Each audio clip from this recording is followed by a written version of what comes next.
All righty. And here we go, jumping into book the third, chapter 6, Triumph. When we left off yesterday, Charles Darnay had just been summoned to his day in court, and he's getting it in a couple of hours. Good morning, Anya. Anya says, if we know what the next book is, we can put it out to our peeps. Aha. Yes. Let's do it. In we go. Triumph. The dread tribunal of 5 judges, public prosecutor, and determined jury sat every day. Their lists went forth every evening, and were read out by the jailers of the various prisons to their prisoners. The standard jailer joke was, "Come out and listen to the evening paper, you inside there." Charles Evremond called Darnay. And so at last began the evening paper at La Force. And when a name was called, its owner stepped apart into a spot reserved for those who were announced as being thus fatally recorded.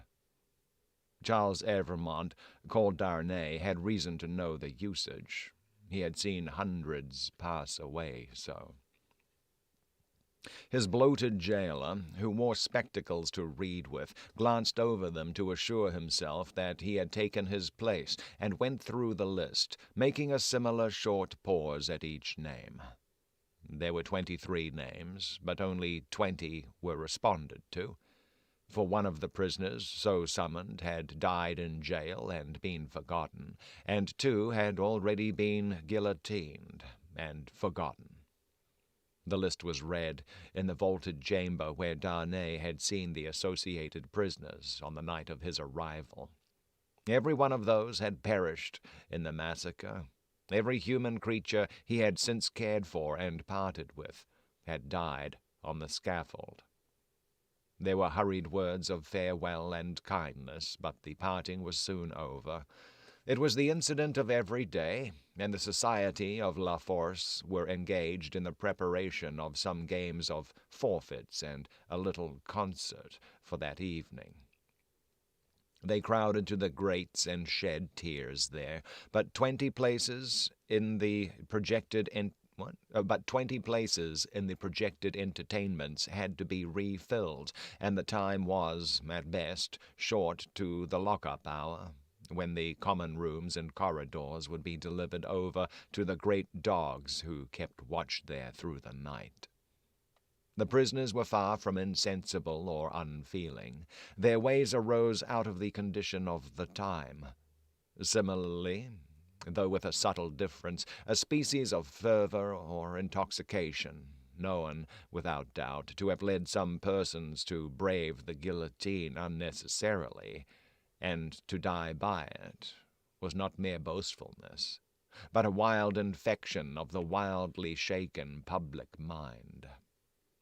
In seasons of pestilence, some of us will have a secret attraction to the disease, a terrible passing inclination to die of it.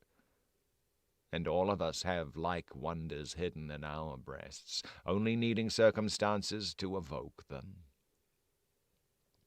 The passage to the conciergerie was short and dark. The night in its vermin-haunted cells was long and cold.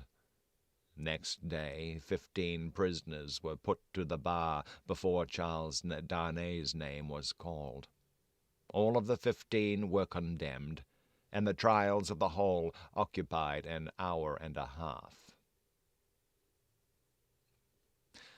Charles Evremond, called Darnay, was at length arraigned. His judges sat upon the bench in feathered hats, but the rough red cap and tri-colored cockade was the headdress otherwise prevailing. Looking at the jury and the turbulent audience, he might have thought that the usual order of things was reversed, and that the felons were trying the honest men. The lowest, cruelest, and worst populace of a city, never without its quantity of low, cruel, and bad, were the directing spirits of the scene. noisily commenting, applauding, disapproving, anticipating, and precipitating the result, without a check. Of the men, the greater part were armed in various ways. Of the women, some wore knives, some daggers, some ate and drank as they looked on, many knitted. Among these last was one, with a spare piece of knitting under her arm as she worked. She was in a front row by the side of a man whom he had never seen since his arrival at the barrier, but whom he directly remembered as Defarge. He noticed that she once or twice whispered in his ear, and that she seemed to be his wife, but what he most noticed in the two figures was that, although they were posted as close to himself as they could be, they never looked towards him. They seemed to be waiting for something with a dogged determination, and they looked at the jury, but at nothing else.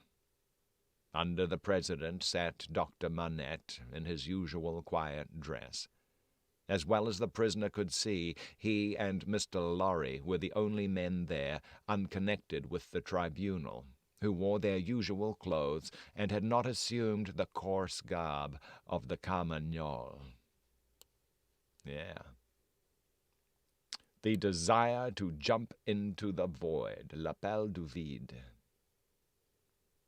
I hadn't heard of that one. L'appel du vide.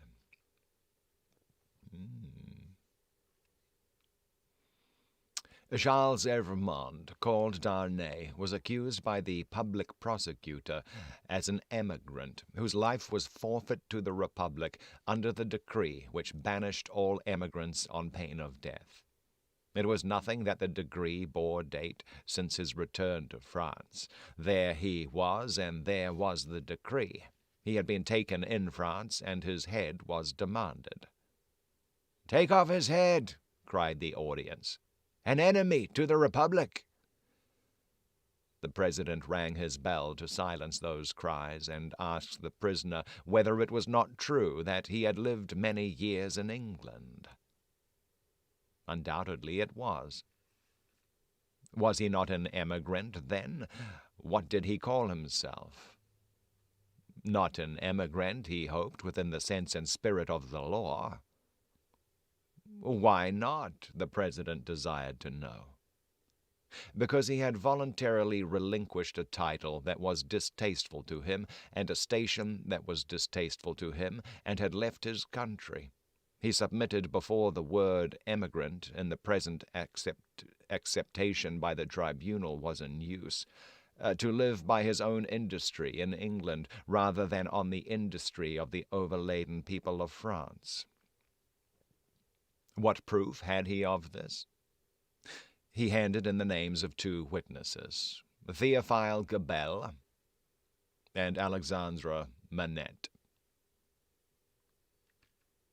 Okay, Theophile Gabelle, by the way, is the one is why Charles Darnay is back here in France, because Gabelle has been rounded up and they're going to be executing him. So Charles Darnay returned to France against all better judgment to petition the court on his behalf. But he had married in England, the president reminded him. True, but not an English woman. A citizeness of France? Yes, by birth. Her name and family? Lucie Manette, only daughter of Dr. Manette, the good physician who sits there. This answer had a happy effect upon the audience. Cries in exultation of the well-known good physician rent the hall. So capriciously were the people moved that tears immediately rolled down several ferocious countenances which had been glaring at the prisoner a moment before, as if with impatience to pluck him out into the streets and kill him. On these few steps of his dangerous way, Charles Darnay had set his foot according to Dr. Manette's reiterated instructions. The same cautious counsel directed every step that lay before him, and had prepared every inch of his road. The president asked why had he returned to France when he did, and not sooner. He had not returned sooner, he replied, simply because he had no means of living in France, save those he had resigned. Whereas in England he lived by giving instruction in the French language and literature. He had returned when he did on the pressing and written entreaty of a French citizen who represented that his life was endangered by his absence. He had come back to save a citizen's life and to bear his testimony, at whatever personal hazard, to the truth. Was that criminal in the eyes of the Republic? The populace cried enthusiastically, "No!" and the president rang his bell to quiet them. Which it did not, for they continued to cry, "No!" until they left off of their own free will, of their own will. The president required the name of that citizen. The accused explained that the citizen was his first witness. He also referred with confidence to the citizen's letter, which had been taken from him at the barrier, but which he did not doubt would be found among the papers then before the president. The doctor had taken care that it should be there, had assured him that it would be there, and at this stage of the proceedings it was produced and read. Citizen Gabelle was called to confirm it, and did so. Citizen Gabelle hinted, with infinite delicacy and politeness, that in the pressure of business imposed on the tribunal by the multitude of enemies of the Republic with which it had to deal, he had been slightly overlooked in his prison of the Abbaye. In fact, had rather passed out of the tribunal's patriotic remembrance until 3 days ago, when he had been summoned before it and had been set at liberty, on the jury's declaring themselves satisfied that the accusation against him was answered, as to himself, by the surrender of the citizen Evremond, called Darnay. Dr. Manette was next questioned. His high personal popularity and the clearness of his answers made a great impression. But as he proceeded, as he showed that the accused was his first friend on his release from his long imprisonment,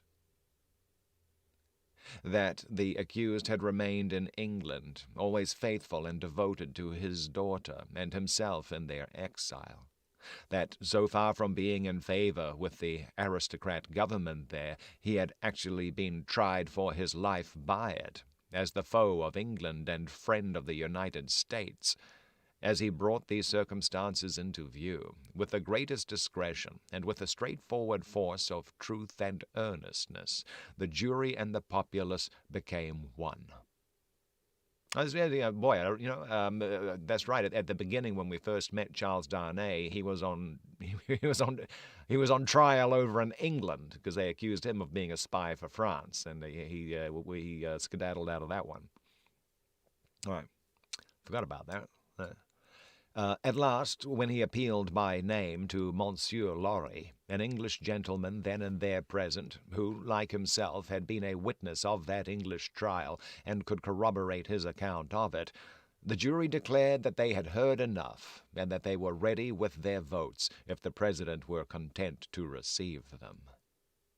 At every vote, the jurymen voted aloud and individually. The populace set up a shout of applause. All the voices were in the prisoner's favor, and the president declared him free.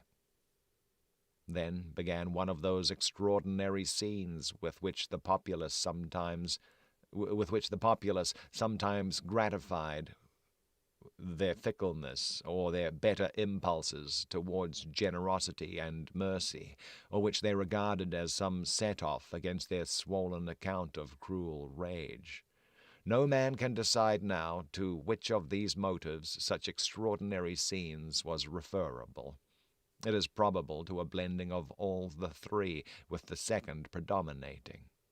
No sooner was the acquittal pronounced than tears were shed as freely as blood at another time, and such fraternal embraces were bestowed upon the prisoner by as many of both sexes as could rush at him, that after his long and unwholesome confinement he was in danger of fainting from exhaustion. none the less because he knew very well that the very same people, carried by another current, would have rushed at him with the very same intensity to rend him to pieces and strew him over the streets.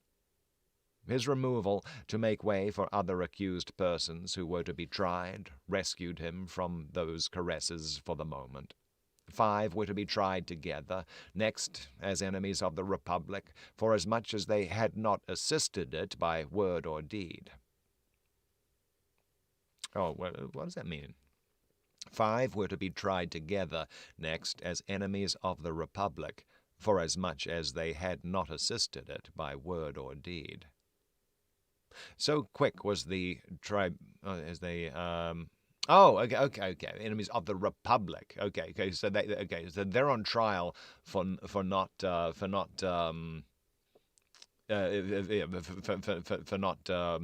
openly supporting the revolution. Got it. So quick was the tribunal to compensate itself and the nation for a chance lost that these 5 came down to him before he left the place, condemned to die within 24 hours. The first of them told him so, with the customary prison sign of death, a raised finger, and they all added in words, "Long live the Republic." The 5 had, it is true, no audience to lengthen their proceedings, for when he and Dr. Manette emerged from the gate, there was a great crowd about it, in which there seemed to be every face he had seen in court, except 2, for which he looked in vain. On his coming out, the concourse made at him anew, weeping, embracing, and shouting, all by turns and all together, until the very tide of the river on the bank of which the mad scene was acted seemed to run mad, like the people on the shore. They put him into a great chair that they had among them, and which they had taken out either of the court itself or one of the rooms or passages. Over the chair they had thrown a red flag, and to the back of it they had bound a pike with a red cap on its top. In this car of triumph, not even the doctor's entreaties could prevent his being carried to his home on men's shoulders, with a confused sea of red caps heaving about him, and casting up to sight from the stormy deep such wrecks of faces, that he more than once misdoubted his mind being in confusion, and that he was in the tumbrel on his way to the guillotine. In wild, dreamlike procession, embracing whom they met and pointing him out, they carried him on, reddening the snowy streets with the prevailing Republican color, and winding and tramping through them, as they had reddened them below the snow with a deeper dye. They carried him thus into the courtyard of the building where he lived. Her father had gone on before to prepare her, and when her husband stood upon his feet, she dropped insensible in his arms. As he held her to his heart and turned her beautiful head between his face and the brawling crowd, so that his tears and her lips might come together unseen, a few of the people fell to dancing. Instantly all the rest fell to dancing, and the courtyard overflowed with the carmagnole. Then they elevated into the vacant chair a young woman from the crowd to be carried as the goddess of liberty, and then swelling and overflowing out into the adjacent streets, and along the river's bank, and over the bridge, the carmagnole absorbed them every one and whirled them away. After grasping the doctor's hand, as he stood victorious and proud before him, after grasping the hand of Mr. Lorry, who came panting in, breathless from his struggle against the waterspout of the carmagnole, after kissing little Lucie, who was lifted up to clasp her arms round his neck, and after embracing the ever-zealous and faithful Pross, who lifted her, he took his wife in his arms and carried her up to their rooms. "Lucie, my own, I am safe." "Oh, dearest Charles, let me thank God for this on my knees as I have prayed to him." They all reverently bowed their heads and hearts. When she was again in his arms, he said to her, And now speak to your father, dearest. No other man in all this France could have done what he has done for me." She laid her head upon her father's breast, as she had laid his poor head on her own breast long, long ago. He was happy in the return he had made her. He was recompensed for his suffering. He was proud of his strength. "You must not be weak, my darling," he remonstrated. "Don't tremble so. I have saved him." That was the father. Oh, man. I need a little drink of water there. I feel a little froggy today. I don't know why. Don't know why.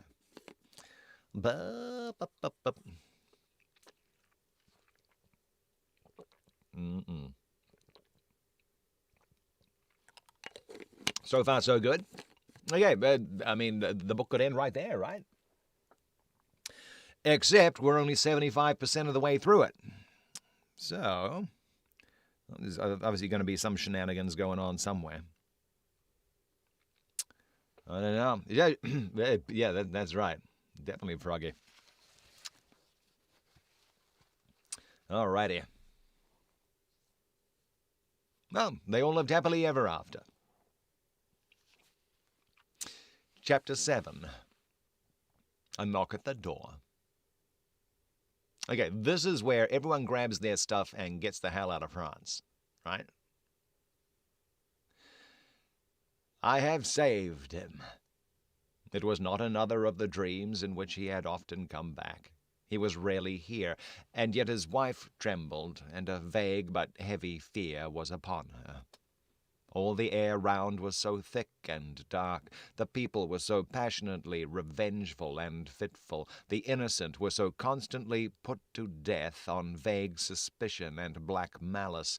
It was so impossible to forget that many as blameless as her husband, and as dear to others as he was to her, every day shared the fate from which he had been clutched, that her heart could not be as lightened of its load as she felt it ought to be. The shadows of the wintry afternoon were beginning to fall, and even now the dreadful carts were rolling through the streets.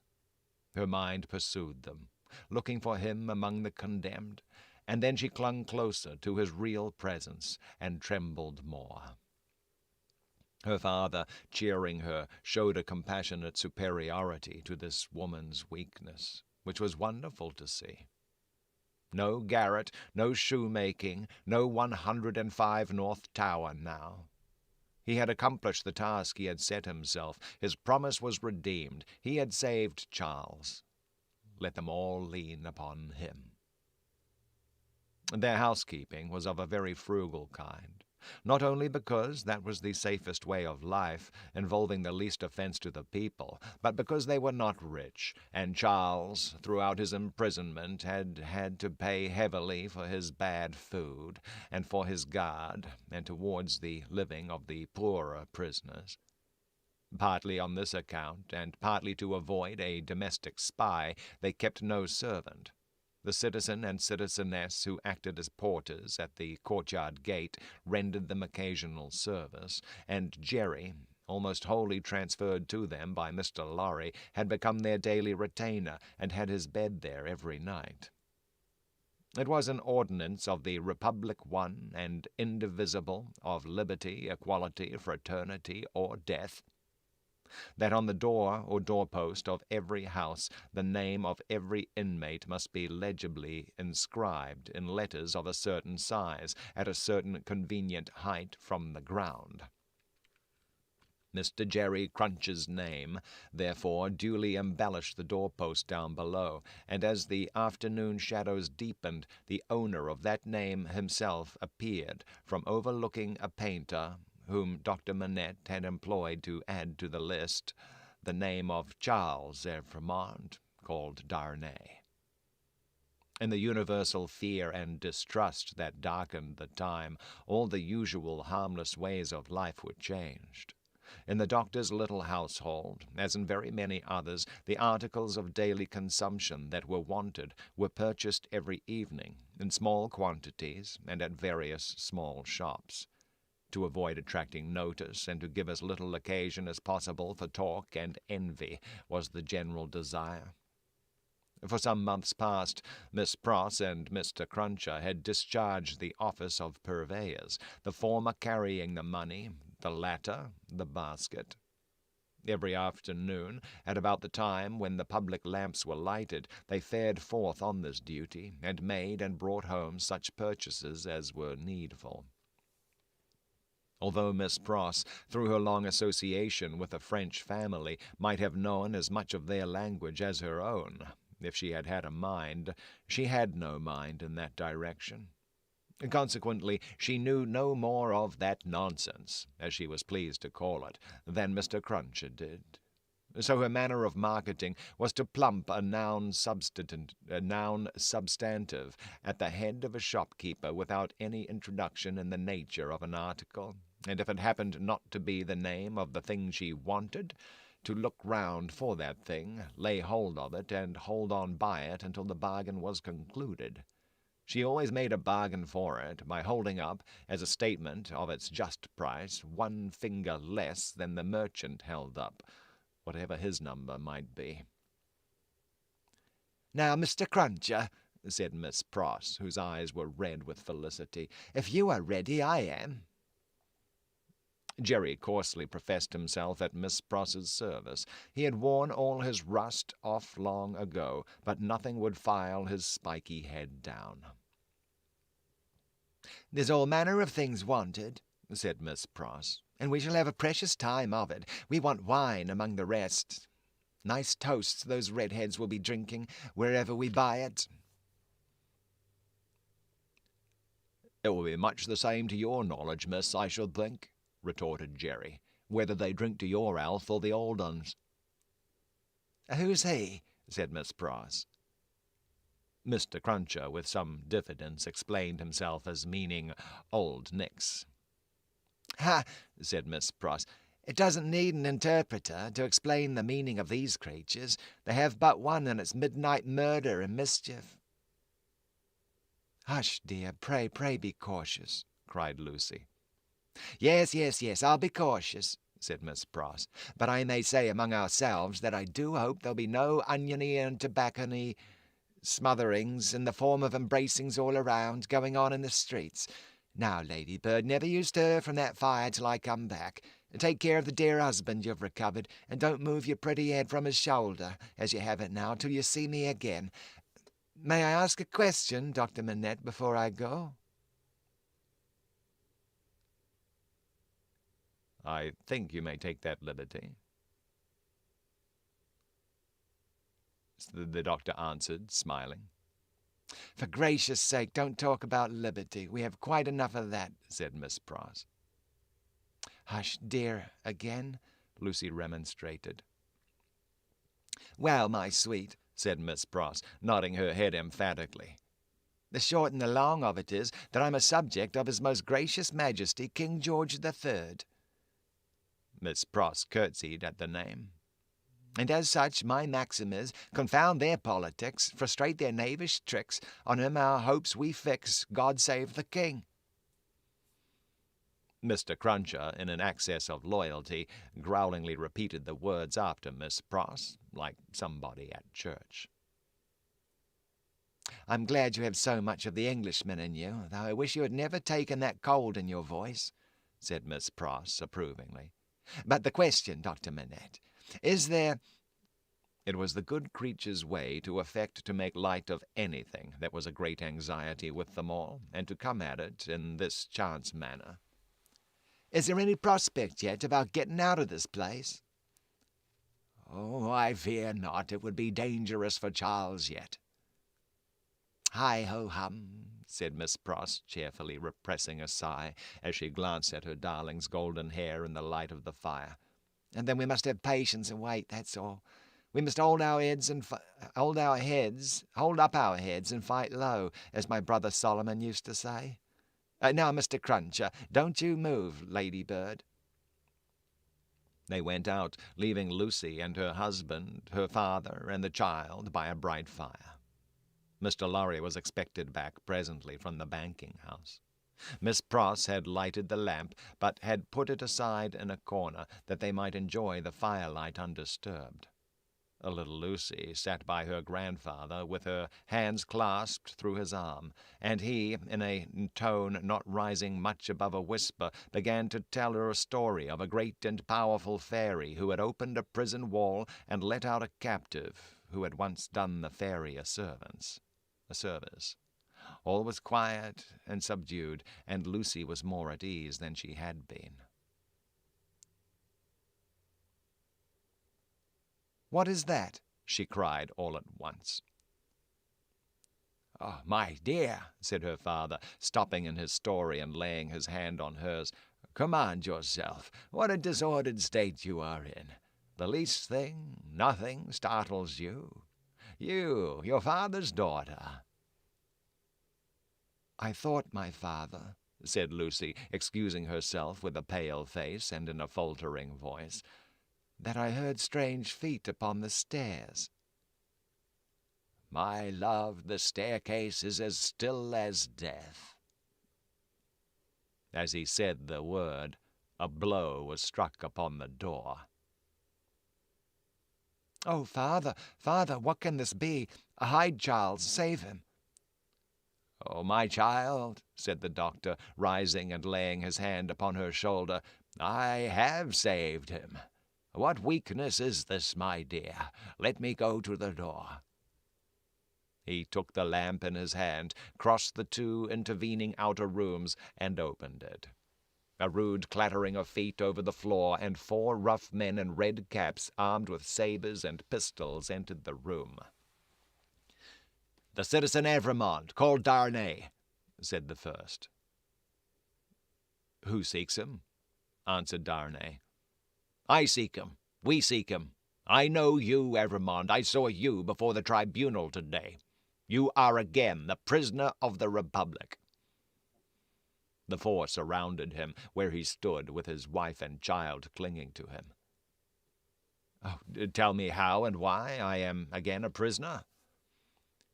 "It is enough that you return straight to the conciergerie, and you will know tomorrow. You are summoned for tomorrow." Dr. Manette, whom this visitation had so turned to stone that he stood with the lamp in his hand, as if be woe a statue made to hold it, moved after these words were spoken, put the lamp down, and confronting the speaker, and taking him, not ungently, by the loose front of his red woolen shirt, said, "You know him, you have said. Do you know me?" "Yes, I know you, citizen doctor." "We all know you, citizen doctor," said the other 3. He looked abstractedly from one to another, and said in a lower voice after a pause, "Will you answer his question to me, then? How does this happen?" "Citizen doctor," said the first reluctantly, "he has been denounced to the section of Saint Antoine. This citizen," pointing out the second, who had entered, "is from Saint Antoine.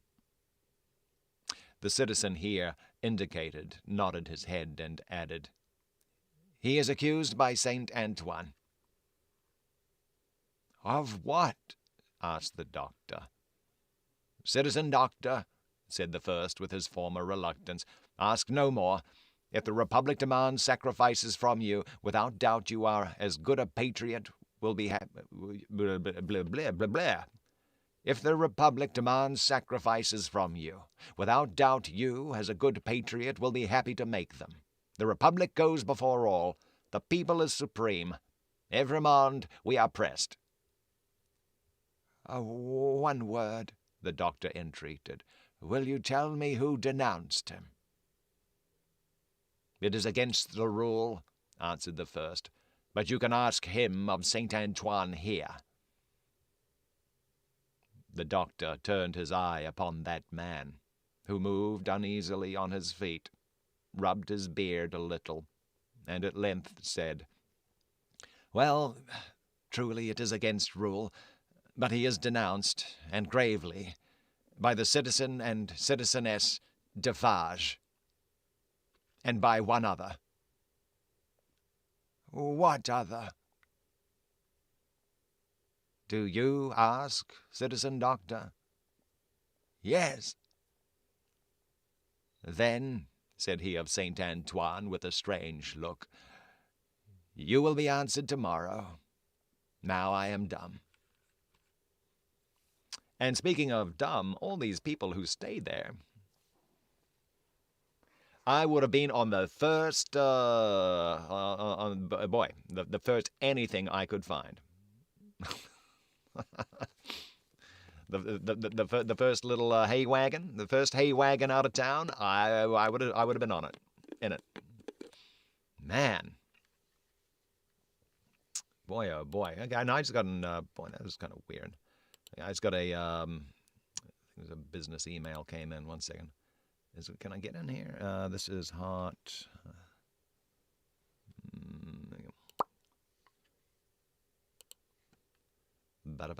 Oh, I have to sign in. Am I not signed in? I'm not signed in here. Okay, I'll have to do that later. Sorry. Yeah, I just had a. Maybe I can do it on. Could probably do it here actually. 1 second. It looks like I had a work thing come in. Who's this?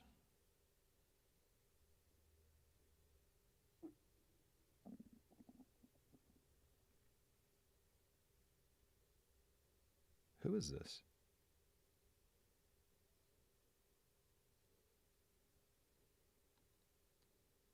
Should be able to sing.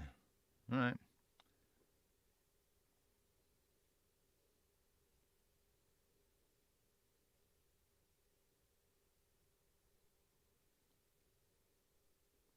Just opening this. Yeah. Just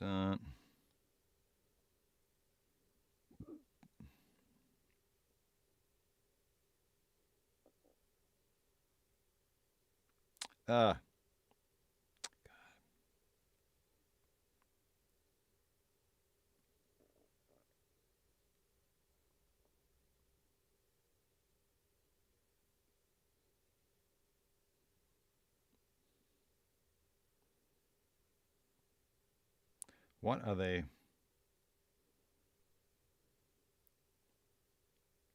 All right.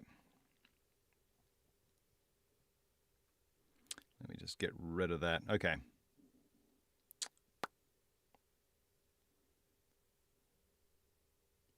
Okay. Oh, man. Oh, you got some fries? Oh, boy. You'd have made a raft out of baguettes and crossed the channel. Yeah, that would have been the way to do it. Man. What was, Shadow's got some McRibs and fries. McRibs? Oh, man. It's so weird how they make a big deal about it coming back. It's not like it's like a rare item, but it's like, I don't know, it's more like a seasonal thing that they have, I guess.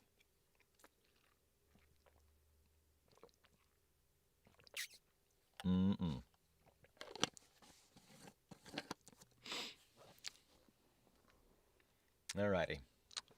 Chapter 8. A Hand at Cards.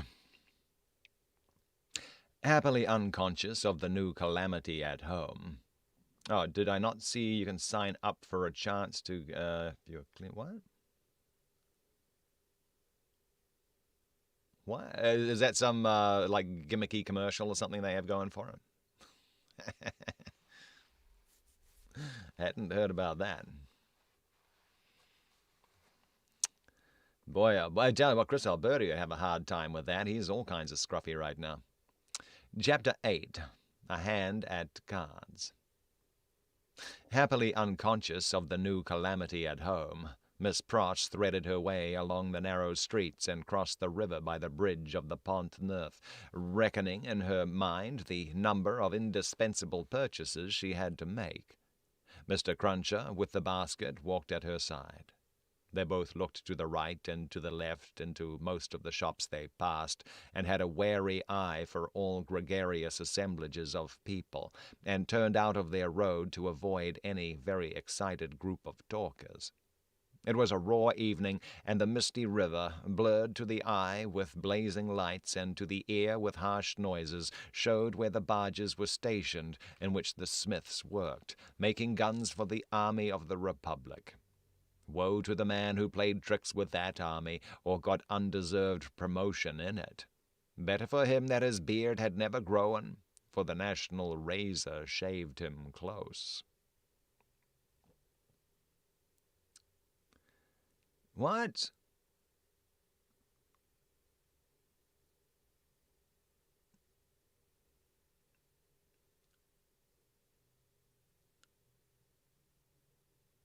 Yeah, that's so good, Willie. Yeah. Tell her I said hi. You're waiting for Burger King to bring back the Angry Whopper so you can get an Impossible Angry Whopper. Oh yeah. Those Impossible Burgers, they're pretty good. Yeah, they are. It's really amazing what they can do with it's so good. Actually, I forgot the brand of sausages I had the other night. They were like plant-based sausages too. I forget if they were Beyond or Impossible though. But they were really, they fried up so good. And actually, I'll post in Discord today. Actually, there's I think it was over in Singapore. They're just releasing actual lab grown meat. Actual like lab grown meat. It's still I think it's like half plant based, but there's actual like real lab grown meat in there. But it's only like chicken nuggets. That's what they're making right now. Chicken, yeah. But yeah, I'll post a link in Discord to that there too. Yeah, it's like I can never remember, who has what or whatever they are at the supermarket. But yeah, it's amazing what they can do with phony meat. You need a McWaffle and have my face on them. maybe. If they could put my face on a McWaffle if they paid me good.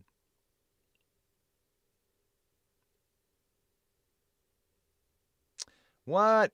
But that thing about cloning yourself for meat, I don't know about that.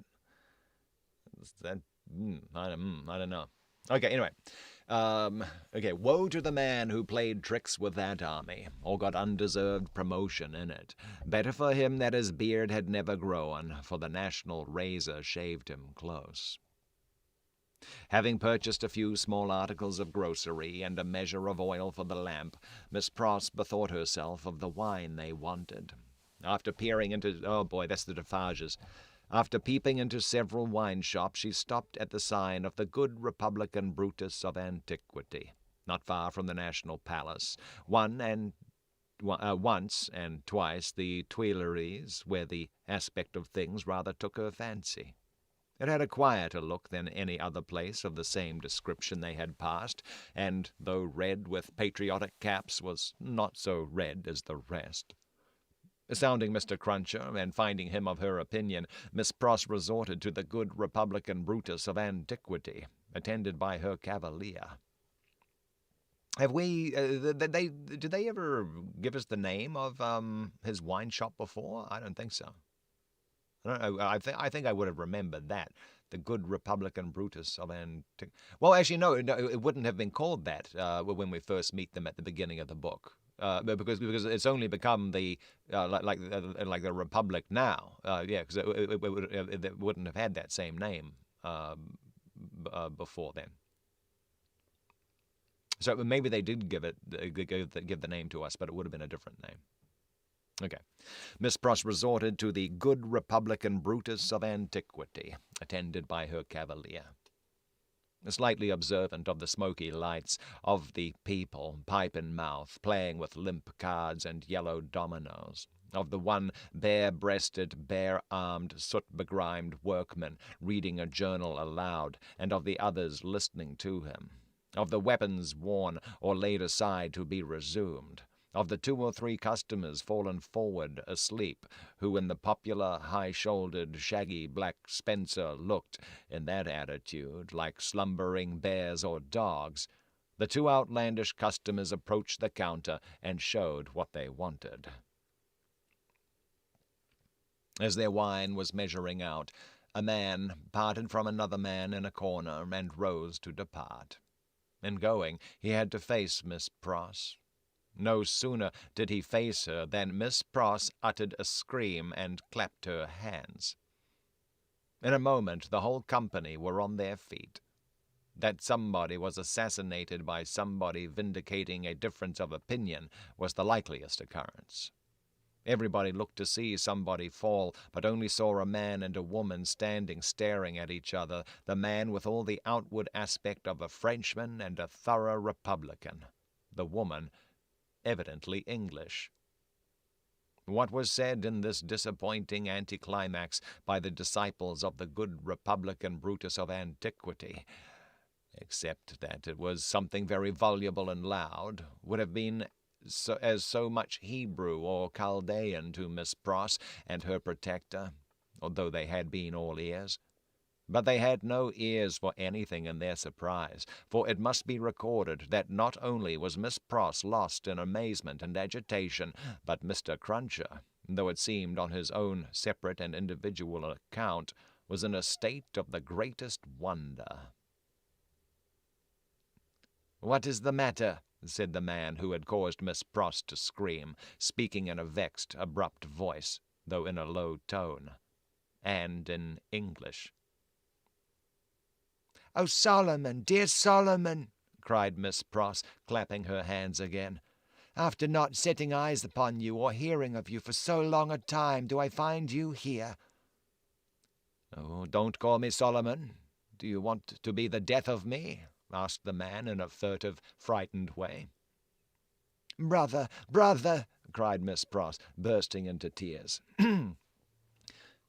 "Have I ever been so hard with you that you ask me such a cruel question?"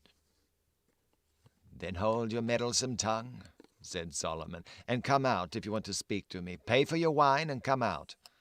Who's this man?" Miss Pross, shaking her loving and dejected head at her by no means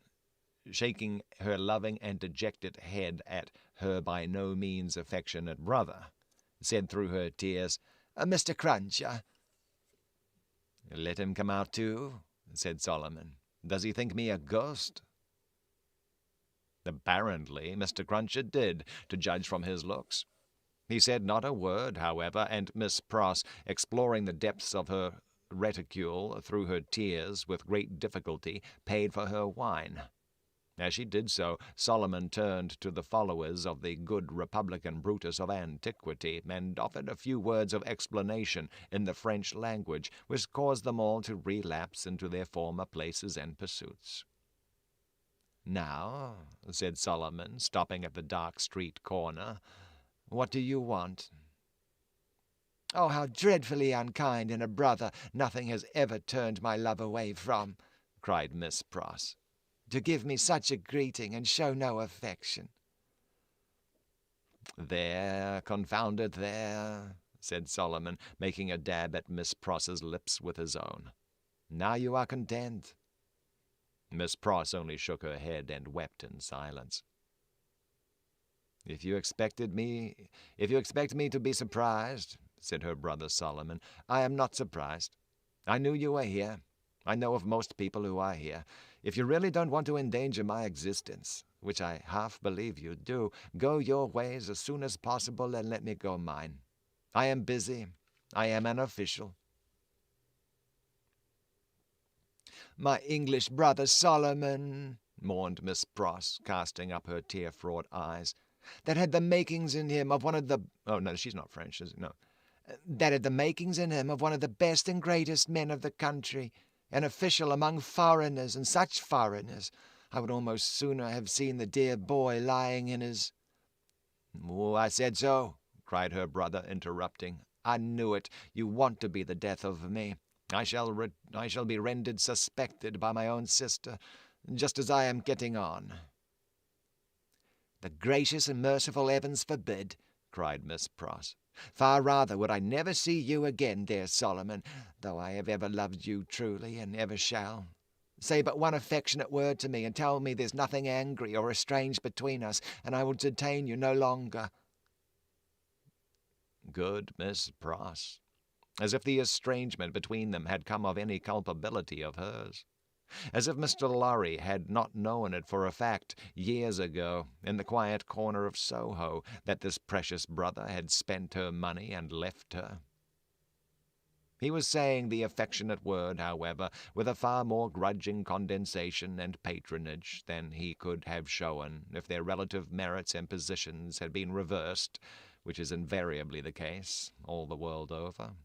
When Mr. Cruncher, touching him on the shoulder, hoarsely and unexpectedly interposed with the following singular question. "I say, might I ask the favour as to whether your name is John Solomon or Solomon John?" The official turned towards him with sudden distrust. He had not previously uttered a word. "Come," said Mr. Cruncher, "speak out, you know," which, by the way, was more than he could do himself. "John Solomon or Solomon John? She calls you Solomon, and she must know, being your sister. And I know you're John, you know. Which of the two goes first? And regarding that name of Pross, likewise, that warn't your name over the water."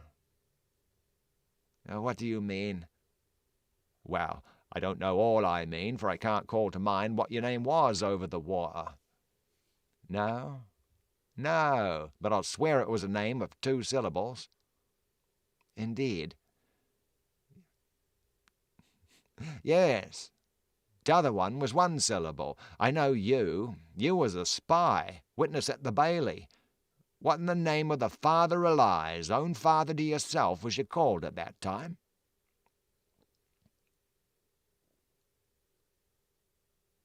"Barsad," said another voice, striking in. "That's the name for £1,000, cried Jerry. The speaker who struck in was Sidney Carton. He had his hands behind him under the skirts of his riding-coat, and he stood at Mr. Cruncher's elbow as negligently as if he might have stood at the Old Bailey himself.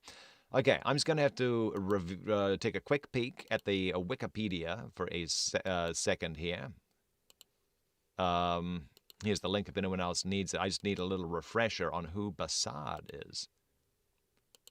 Okay, boy, man, this is such a small world. It really is. You got, okay, so Miss Pross, she mentioned her brother Solomon before, who apparently, like, stole all her money. And apparently we met him before when he was known as Bassard. And Mr. Lorry knows who he is, because he stole the money from the bank. Okay, who's Bassard? 1 second.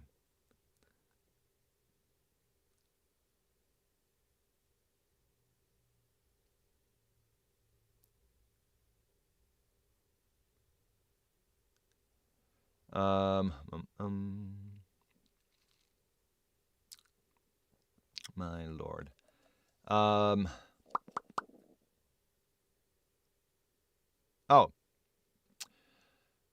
Okay, that's right. Okay, so yeah, so okay, yeah, so back when Charles Darnay was on trial, for in Britain, because they accused him of being a French spy, one of the persons giving testimony to that was John Barsard. So bizarre. So John Barsard giving testimony against Charles Darnay. Then Charles Darnay marrying Lucie, and Lucie and her father just happened to have Barsard's sister as a maid, or like, you know, servant.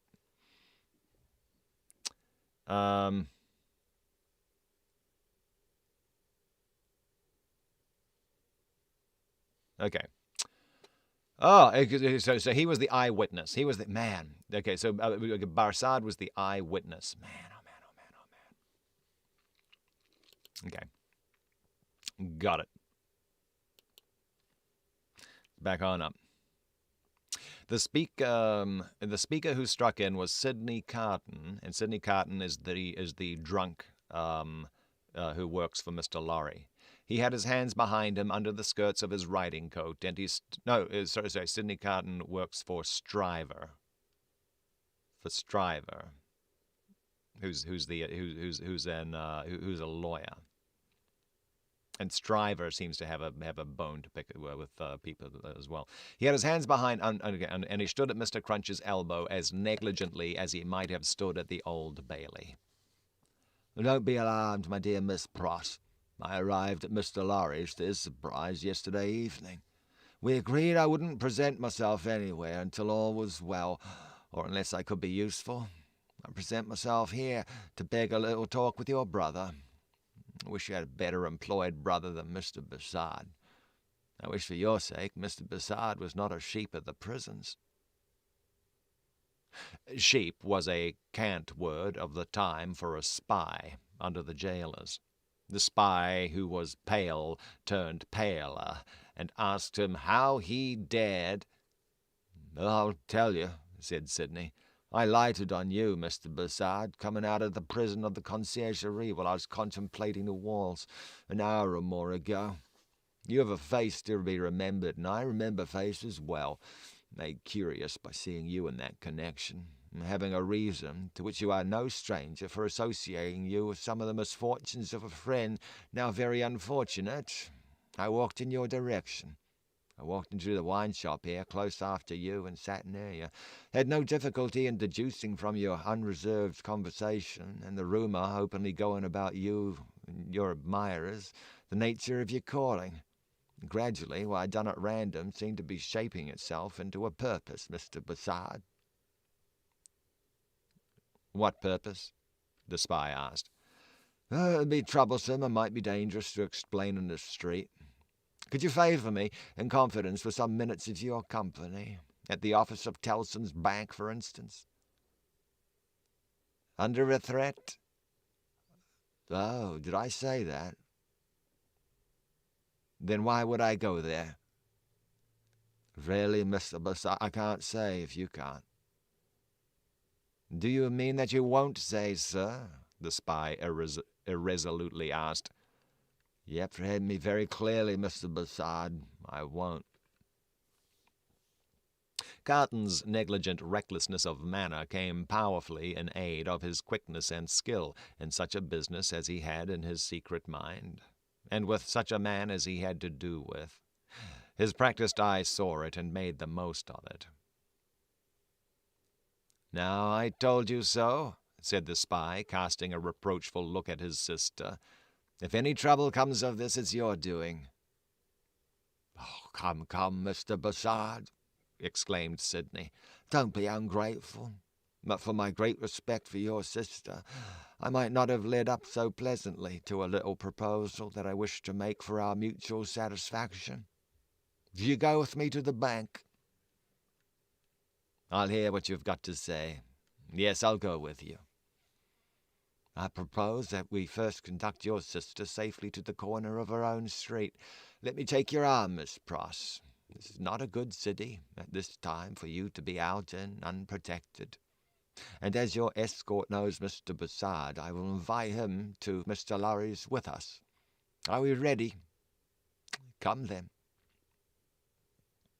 Miss Pross recalled soon afterwards, and to the end of her life remembered, that as she pressed her hands on Sidney's arm and looked up in his face, imploring him to do no hurt to Solomon, there was a braced purpose in the arm and a kind of inspiration in the eyes, which not only contradicted his light manner, but changed and raised the man.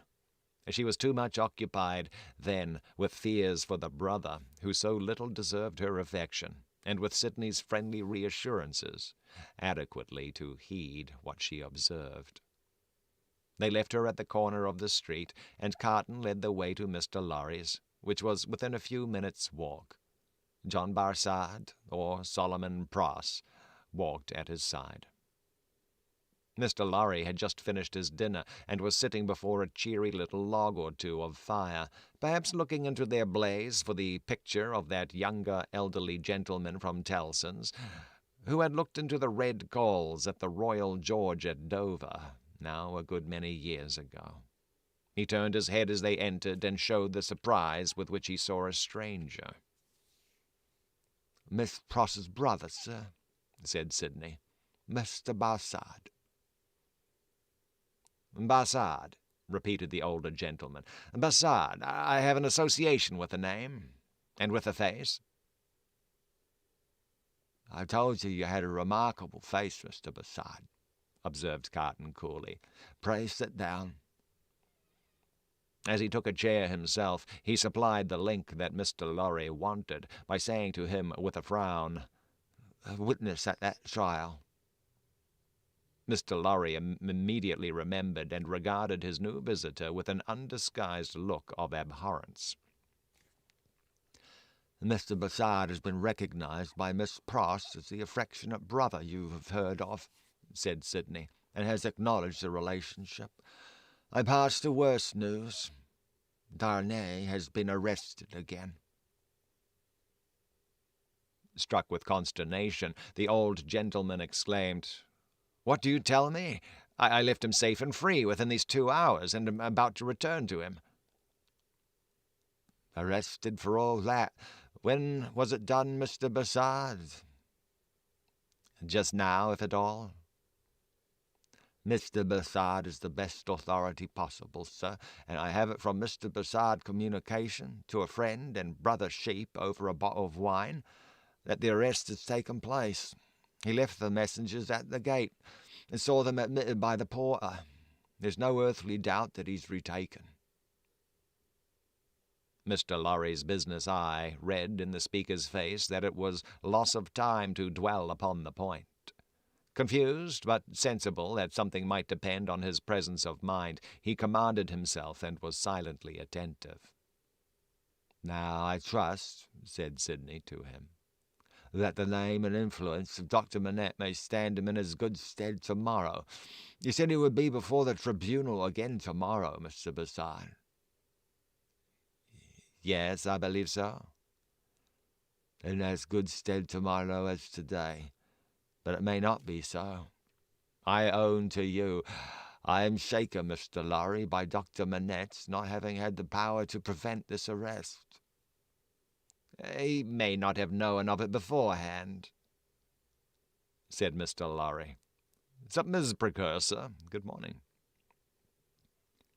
"But that very circumstance would be alarming when we remember how identified he is with his son-in-law."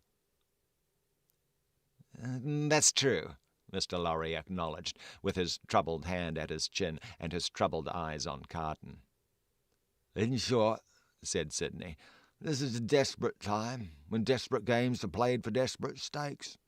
Let the doctor play the winning game. I will play the losing one. No man's life here is worth purchase. Anyone carried home by the people today may be condemned tomorrow.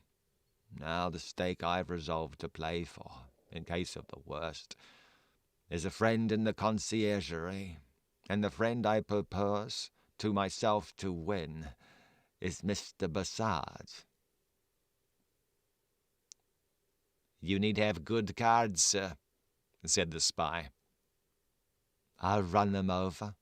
I'll see what I hold. Mr. Lorry, you know what a brute I am. I wish you'd given me a little brandy." It was put before him, and he drank off a glassful, drank off another glassful, pushed the bottle thoughtfully away. "Mr. Bassard," he went on, in the tone of one who really was looking over a hand at cards, "Sheep of the prisons, emissary of Republican committees, now turnkey, now prisoner, always spy, secret informer, so much the more valuable here for being English than an Englishman is less open to suspicion of subornation in those characters than a Frenchman, represents himself to his employers under a false name. That's a very good card. Mr. Bassard, now in the employ of the Republican French government, was formerly in the employ of the aristocratic English government, the enemy of France and freedom. That's an excellent card. Inference clear as day in this region of suspicion, that Mr. Bussard, still in the pay of the aristocratic English government, is the spy of Pitt, the treacherous foe of the Republic crouching in its bosom, the English traitor and agent of all mischief, so much spoken of and so difficult to find. That's not a card to be beaten. Have you followed my hand, Mr. Bussard? Not to understand your play, returned the spy somewhat uneasily. I play my ace. Denunciation of Mr. Bussard to the nearest section committee. Look over your hands, Mr. Bussard, and see what you have. Don't hurry. He drew the bottle near, poured out another glassful of brandy, and drank it off.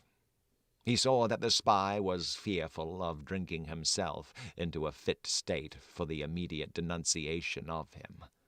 Seeing it, he poured out and drank another glassful. Look over your hand carefully, Mr. Bussard. Take time. It was a poorer hand than he suspected. Mr. Bussard saw losing cards in it that Sidney Carton knew nothing of. Thrown out of his honourable employment in England through too much unsuccessful hard swearing there, not because he was not wanted there. Our English reasons for vaunting our superiority to secrecy and spies are of very modern date. He knew that he had crossed the Channel and accepted service in France, first as a tempter and an eavesdropper among his fellow countrymen there, gradually as a tempter and an eavesdropper among the natives.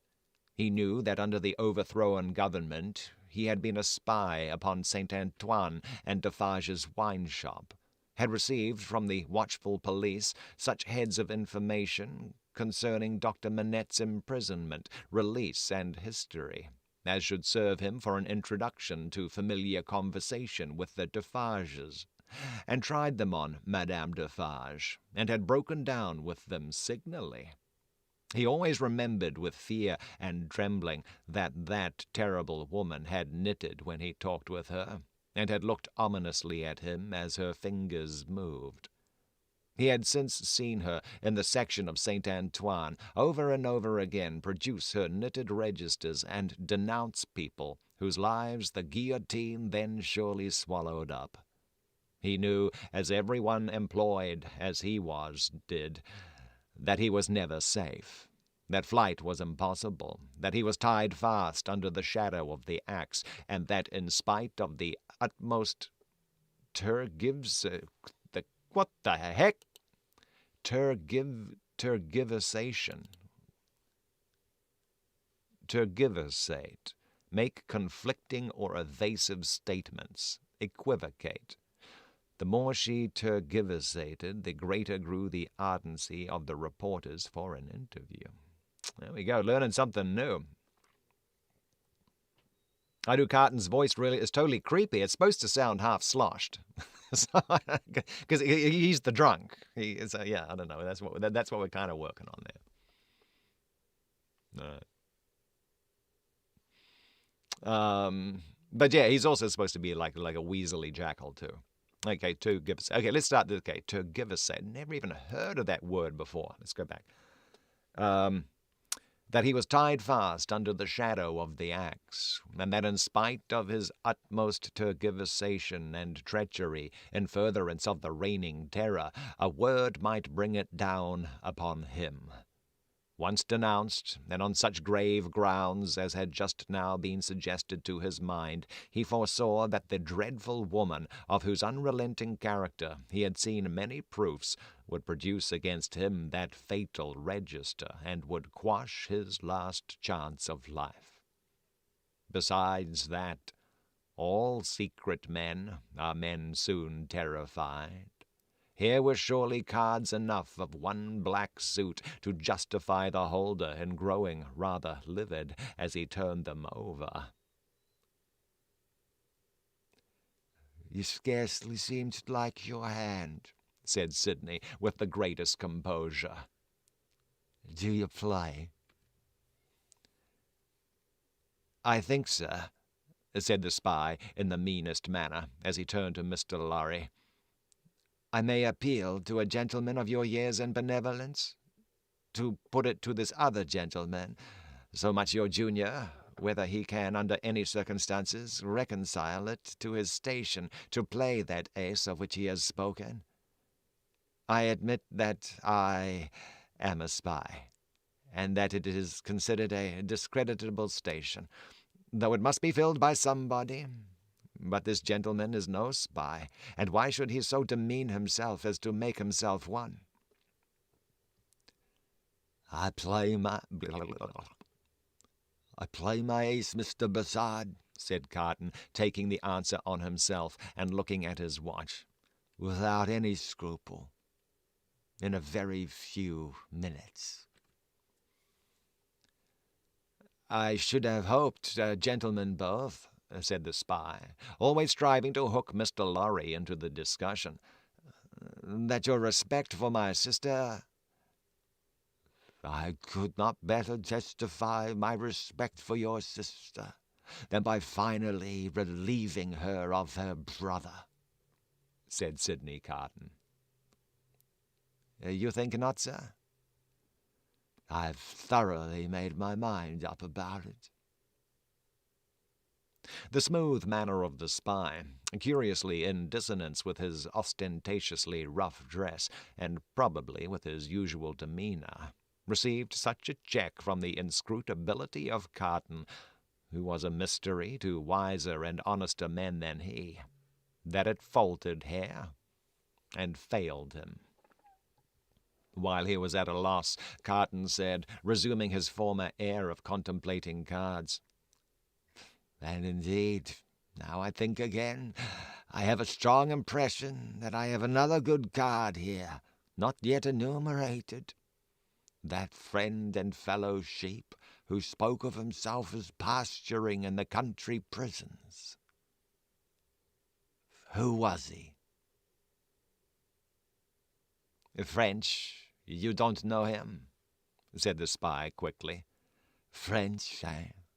repeated Carton, musing and not appearing to notice him at all, though he echoed his word.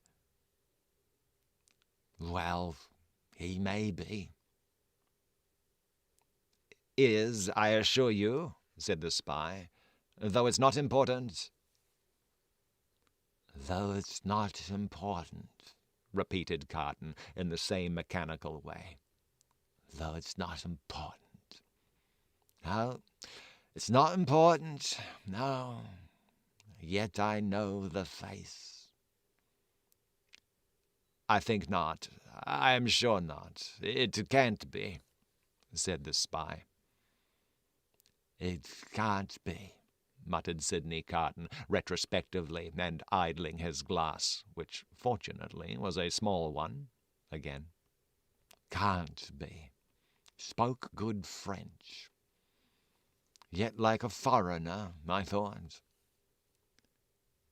"Provincial," said the spy. "No, foreign," cried Carton, striking his open hand on the table as a light broke clearly on his mind. "Cly, disguised, but the same man. We had that man before us at the Old Bailey." "Now there you are hasty, sir," said Bassard, with a smile that gave his aquiline nose an extra inclination to one side. Cly, if you remember, he was the second person who was also giving testimony against Charles Darnay when he was on trial over in England. "Now there you are hasty, sir," said Bassard, with a smile that gave his aquiline nose an extra inclination to one side. "There you really give me an advantage over you. Cly, who I unreservedly admit at this distance of time was a partner of mine, has been dead several years. I attended him in his last illness. He was buried in London at the church of St. Pancras in the Fields. His unpopularity with the blackguard multitude at the moment prevented my following his remains, but I helped to lay him in his coffin." Here Mr. Lorry became aware, from where he sat, of a most remarkable goblin shadow on the wall. Tracing it to its source, he discovered it to be caused by a sudden extraordinary rising and stiffening of all the risen and stiff hair on Mr. Crunch's head. "Oh, man, boy, such a boy, oh boy." Okay, yeah, remember that we had that scene earlier in the book. Jerry Cruncher, he's part of a group of. One of his night jobs is a grave robber. So it seems maybe he remembers digging up that particular coffin. I don't know. That's all I can think of. That must be why his hair's all like standing on end. "Let us be reasonable," said the spy, "and let us be fair, to show you how mistaken you are, and what an unfounded assumption yours is. I will lay before you a certificate of Cly's burial, which I happen to have carried in my pocket-book." With a hurried hand he produced it and opened it. "Ever since. There it is. Oh, look at it, look at it. You may take it in your hand. It is no forgery." It's an odd thing to carry around in your pocketbook. Here Mr. Lorry perceived the reflection on the wall to elongate, and Mr. Cruncher rose and stepped forward. His hair could not have been more violently on end if it had been that moment dressed by the cow with the crumpled horn in the house that Jack built. Unseen by the spy, Mr. Cruncher stood at his side and touched him on the shoulder like a ghostly bailiff. "That there Roger Cly, master," said Mr. Cruncher, with a taciturn and iron-bound visage. "So you put him in his coffin?" "I did." "Who took him out of it?" Barsad leaned back in his chair and stammered, "What do you mean?" "I mean," said Mr. Cruncher, "that he warn't never in it. No, not he. I'll have my head took off if he was ever in it." The spy looked round at the two gentlemen. They both looked in unspeakable astonishment at Jerry. "I tell you," said Jerry, "that you buried paving stones and earth in that there coffin. Don't go and tell me that you buried Cly. It was a taking. Me and two more knows it." How do you know it?" "What's that to you? God," growled Mr. Cruncher. "It's you I've got an old grudge against. No, it's you I've got an old grudge again, is it, with your shameful impositions upon tradesmen? I'd catch hold of your throat and choke you for half a guinea." Sidney Carton, who with Mr. Lorry had been lost in amazement at this turn of the business, here requested Mr. Cruncher to moderate and explain himself. "Oh, at another time, sir," he returned evasively. "The present time is ill convenient for explaining. What I stand to is that he knows well what that there Cly was never in that there coffin. Let him say he was, and so much of a word of a syllable, and I'll either catch hold of his throat and choke him for half a guinea." Mr. Cruncher dwelt upon this as quite a liberal offer. "Or I'll out and announce him." "I see one thing," said Carton. "I hold another card, Mr. Bassard. Impossible, here in raging Paris, with suspicion filling the air, for you to outlive denunciation, when you are in communication with another aristocratic spy of the same antecedents as yourself, who, moreover, has the mystery about him of having feigned death and come to life again. A plot in the prisons, of the foreigner against the Republic. A strong card, a certain guillotine card. Do you play?" "No," returned the spy. "I throw up. I confess that we were so unpopular with the outrageous mob that I only got away from England at the risk of being ducked to death, and that Cly was so ferreted up and down that he would never have got away at all but for that sham. though how this man knows it for a sham is a wonder of wonders to me." "Never you trouble your head about this man," retorted the contentious Mr. Cruncher. "You'll have trouble enough with giving your attention to that gentleman. And look here, once more." Mr. Cruncher could not be restrained from making a rather ostentatious parade of his liberality. "I'd catch hold of your throat and choke you for half a guinea." The sheep of the prisons turned from him to Sidney Carton, and said with more decision, "It has come to a point. I go on duty soon, and can't overstay my time. You told me you had a proposal. What is it? Now it is of no use asking too much of me. Ask me to do anything in my office, putting my head in great extra danger, and I had better trust my life to the chances of a refusal than the chances of consent. In short, I should make that choice. You talk of desperation. We are all desperate here. Remember, I may denounce you if I think proper, and I can swear my way through stone walls, and so can others. Now what do you want with me?" "Not very much. You are a turnkey at the conciergerie." "I tell you once and for all, there is no such thing as an escape possible," said the spy firmly. Why need you tell me what I've not asked? You are a turnkey at the conciergerie." "I am sometimes." "You can be when you choose." "I can pass in and out when I choose." Sidney Carton filled another glass with brandy, poured it slowly out upon the hearth, and watched it as it dropped. It being all spent, he said, rising, "So far we've spoken before these two, because it was as well that the merits of the cards should not rest solely between you and me. Come into the dark room here, and let us have one final word alone." Man! Everyone's connected. Everyone is...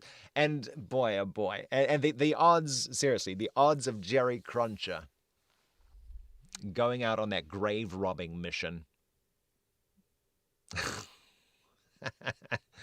and that being that particular coffin that they just ran in all of London, that being the one coffin that they dug up that day. I don't know. All right. So far, so good, though. So far, so good. Let's see where we at. Oh, no, I'm hitting all the wrong buttons here. One second. There we go. Let's get back to our book. There we go. Okay, a little sip of water. A little sip of water before we get in there. I don't think we've got time for another chapter.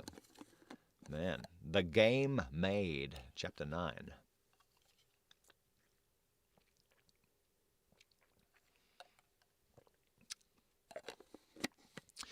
While Sidney Carton and the sheep of the prisons were in the adjoining dark room, speaking so low that not a sound was heard, Mr. Lorry looked at Jerry in considerable doubt and mistrust. That honest tradesman's manner of receiving the look did not inspire confidence. He changed the leg on which he rested, as often as if he had 50 of those limbs, and were trying them all. He examined his fingernails with a very questionable closeness of attention, and whenever Mr. Lorry's eye caught his, he was taken with that peculiar kind of short cough requiring the hollow of a hand before it, which is seldom, if ever, known to be an infirmity attendant upon perfect openness of character. "Jerry," said Mr. Lorry, "come here." Mr. Cruncher came forward sideways with one of his shoulders in advance of him. "What have you been, besides a messenger?" After some cogitation, accompanied with an intent look at his patron, Mr. Cruncher conceived the luminous idea of replying, "Agricultural character?" "My mind misgives me much," said Mr. Lorry, angrily shaking a forefinger at him, "that you have used the respectable and great house of Tellson's as a blind, and that you have had an unlawful occupation of an infamous description. If you have, don't expect me to befriend you when we get back to England. If you have, don't expect me to keep your secret. Tellson's shall not be imposed upon." "Oh, I hope so. I hope, sir," pleaded the abashed Mr. Cruncher, "that a gentleman like yourself, what I've had the honour of odd-jobbing till I'm grey at it, would think twice about harming of me, even if it was so. I don't say it is, but even if it was. And which is to be took into account that if it was, it wouldn't, even then, be all one side. There'd be two sides to it. There might be medical doctors at the present hour, picking up their guineas where an honest tradesman don't pick up his fardens. Fardens? No, nor yet half his fardens. Half fardens. No, nor yet his quarter. A banking away like smoke at Tellson's, and a cocking their medical eyes at that tradesman on the sly, a going in and going out to their own carriages. Equally like smoke, if not more so. Well, that'd be imposing, too, on Tellson's, for you cannot sarse the goose and not the gander. And here's Mrs. Cruncher, or leastways was in the old England times. It would be tomorrow, if cause given, a flopping again the business to that degree as is ruinating. Stark ruinating. Whereas them medical doctors' wives don't flop, catch 'em at it. Or if they flop, their floppings go in favour of more patients, and how can you rightly have one without the other? Then what with undertakers, and what with parish clerks, and what with sextons, and what with private watchmen, all avaricious and all in it, a man wouldn't get by much. A man wouldn't get much by it, even if it was so. And what little a man did get would never prosper with her, Mr. Lorry. It'd never have no good of it. It'd want all along to be out of the line, if he could see his way out, being once in, even if it was so." "Ah!" cried Mr. Lorry, rather relenting, nevertheless. I'm shocked at the sight of you. Now, what I would humbly offer to you, sir," pursued Mr. Cruncher, "even if it was so, which I don't say it is—" "Don't prevaricate," said Mr. Lorry. "No, I will not, sir," returned Mr. Cruncher, as if nothing were further from his thoughts or practice. "Which I don't say it is. What I would humbly offer to you, sir, would be this. Upon that there stool, at that there bar, sits that there boy of mine, brought up and growed up to be a man, what will errand you, messenger, general light job you, till your heels is where your head is, if such should be your wishes. If it was so, which I still don't say it is, for I will not prevaricate to you, sir, let that there boy keep his father's place, and take care of his mother. Don't blow up upon that boy's father. Do not do it, sir. And let that father go into the line of the regular digging, and make amends for what he would have undug, if it was so, by digging of him in with a will, and with convictions respecting the future keeping of him safe. That, Mr. Lorry," said Mr. Cruncher, wiping his forehead with his arm, as if as an announcement that he had arrived at the peroration of his discourse, "is what I would respectfully offer to you, sir. A man don't see all this here a-going on dreadful round him, in the way of subjects without heads, dear me, plentiful enough for to bring the price down to porterage, and hardly that, without having his serious thoughts of things. And these here would be mine, if it was so, entreating of you for to bear in mind that what I just said now, I up and said in the good cause when I might have kept it back." "That is at least true," said Mr. Lorry. "Say no more now. It may be that I shall yet stand your friend, if you deserve it, and repent in action. Not in words. I want no more words." Mr. Cruncher knuckled his forehead as Sidney Carton and the spy returned from the dark room. "Adieu, Mr. Bassard," said the former. "Our arrangement thus made, you have nothing to fear from me." He sat down in a chair on the hearth over against Mr. Lorry. When they were alone, Mr. Lorry asked him what he had done. "Not much. If it should go ill with the prisoner, I have ensured access to him once." Mr. Lorry's countenance fell. "It is all I could do," said Carton. "To propose too much would be to put this man's head under the axe, and as he himself has said, nothing worse could happen to him if he were denounced. It was obviously the weakness of the position. There is no help for it." "But access to him," said Mr. Lorry, "if it should go ill before the tribunal, will not save him." "I never said it would." Mr. Lorry's eyes gradually sought the fire. His sympathy with his darling and the heavy disappointment of his second arrest gradually weakened them. He was an old man now, overborne with anxiety of late, and his tears fell. "You are a good man and a true friend," said Carton in an altered voice. "Forgive me if I notice that you are affected. I could not see my father weep and sit by careless, and I could not respect your sorrow more if you were my father. You are free from that misfortune, however." Though he said the last words with a slip into his usual manner, there was a true feeling and respect both in his tone and in his touch that Mr. Lorry, who had never seen the better side of him, was wholly unprepared for. He gave him his hand, and Carton gently pressed it. "To return to poor Darnay," said Carton. "Don't tell her of this interview, or this arrangement. It would not enable her to go see him. She might think it was contrived, in case of the worst, to convey to him the means of anticipating the sentence." Mr. Lorry had not thought of that, and he looked quickly at Carton to see if it were in his mind. It seemed to be. He returned the look, and evidently understood it. "She might think 1,000 things," Carton said, "and any of them would only add to her trouble. Don't speak of me to her. As I said to you when I first came, I'd better not see her. I can put my hand out to do any little helpful work for her that my hand can find to do. Without that, you are going to her, I suppose? She must be very desolate tonight." "I'm going now, directly." "I'm glad of that. She has such a strong attachment to you, and reliance on you. How does she look?" "Anxious and unhappy, but very beautiful."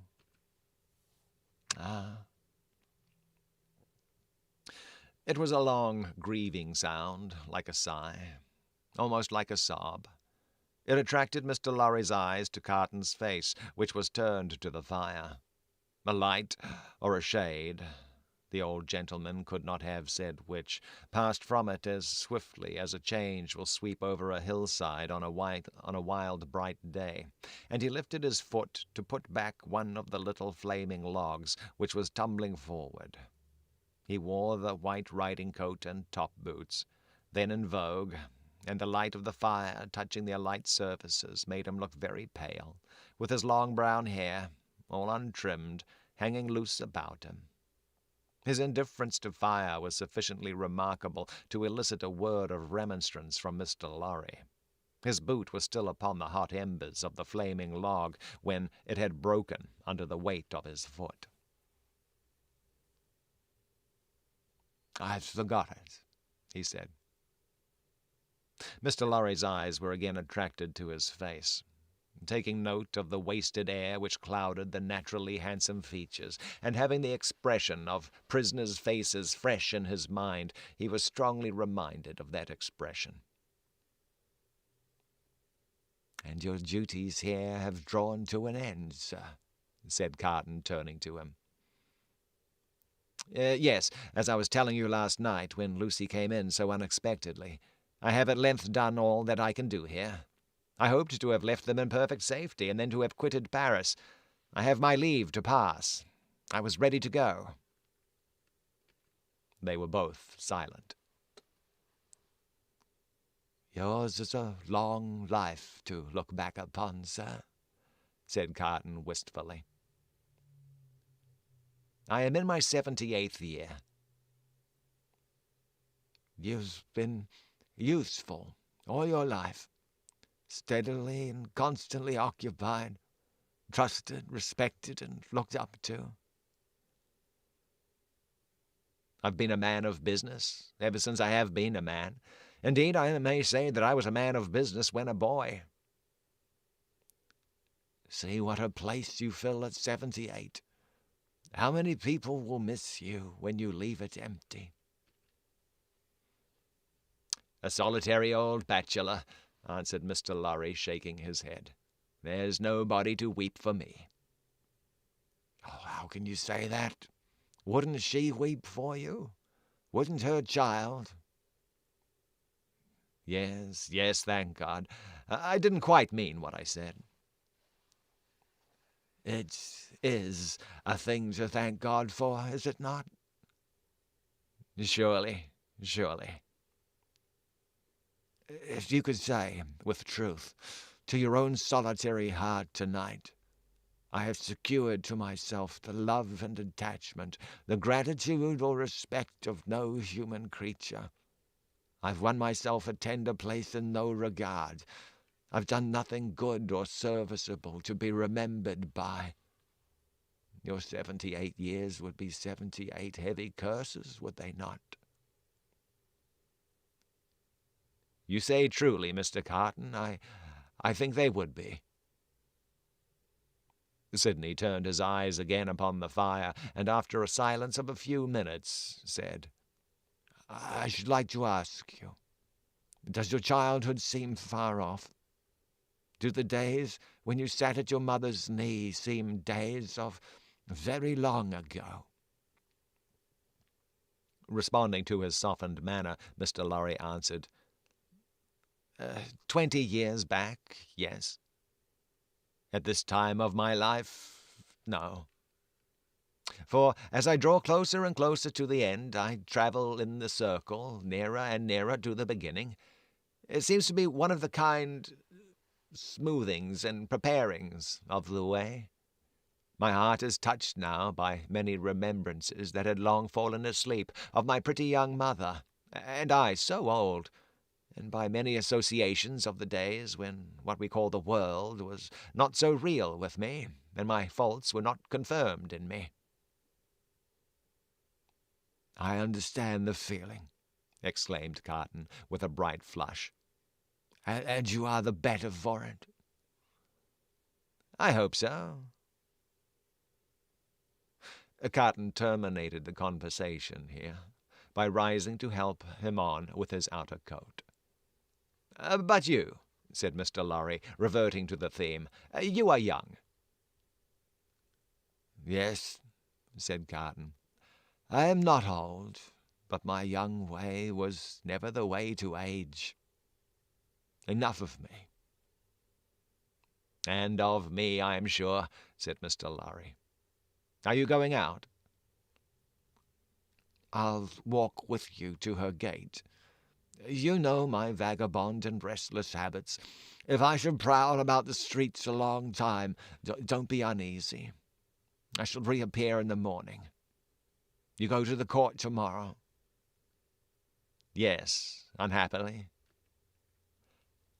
"I shall be there, but only as one of the crowd. My spy will find a place for me. Take my arm, sir."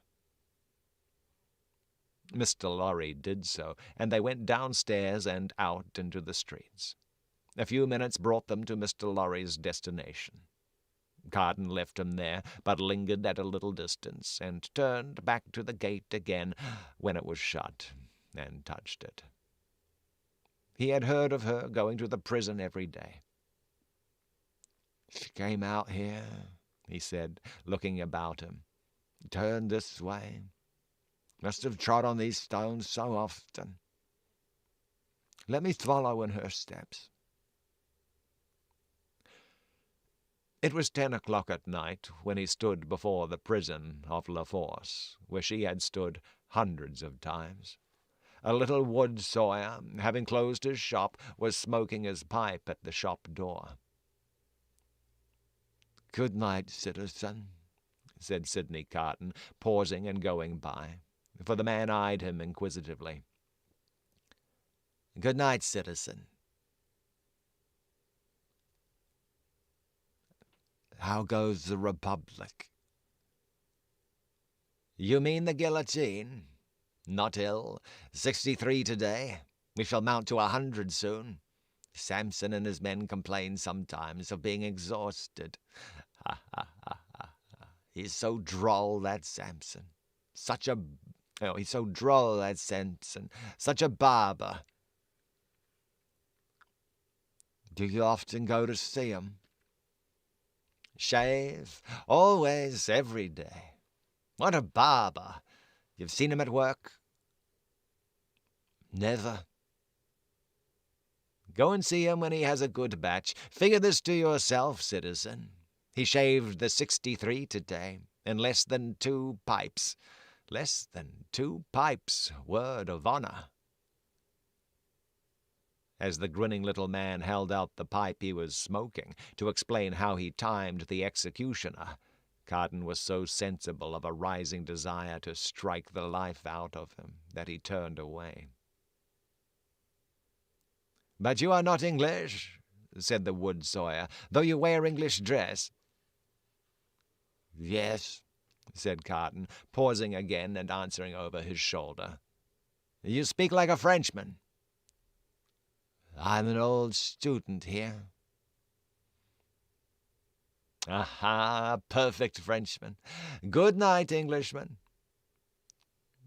"Good night, citizen." "But go and see that droll dog," the little man persisted, calling after him, "and take a pipe with you."